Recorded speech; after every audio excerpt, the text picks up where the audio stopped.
শুভ সকাল বন্ধুরা, আপনারা সবাই কেমন আছেন? আমিও খুব ভালো আছি। আজ সকালবেলা আমি পড়তে বসেছি। আজ টিউশন স্কুল দুটোরই লেখা আছে। আজ আমি স্কুলে যাব না, তাই লেখাগুলো আমি সব কমপ্লিট করে নিচ্ছি। আজ সকালবেলাতেই প্রচুর রোদ দিয়েছে। আমি লিখে নিই বন্ধুরা।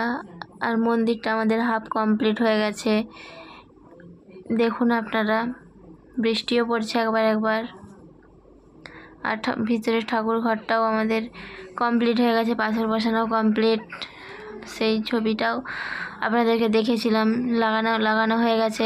কেমন লাগছে বলবেন আপনারা। লাইট দেওয়া হয়ে গেছে। পুজোর জন্য কিছু কিছু জিনিস এনে ঠাকুর মন্দিরে রাখা হয়েছে। মেঝেটা আপনাদের দেখাচ্ছি, কেমন হয়েছে বলবেন। লাইট দেওয়া হয়নি বড়, তাই একটু অন্ধকার দেখাচ্ছে। রাতে ভিডিওটা করছিলাম। বিকেলে আমাদের বোঁদা ছাকা হয়েছে, মা বোঁদা ছাকছিল। কেমন হয়েছে বলবেন। আপনারা যদি খেতে চান তাহলে কাল আমাদের বাড়িতে পুজো, অবশ্যই আসবেন। এই যে বোঁদা রাখা আছে, তা করতেই মন্দিরটা আমাদের কমপ্লিট হয়ে গেছে। দেখুন কেমন হয়েছে আমাদের মন্দিরটা।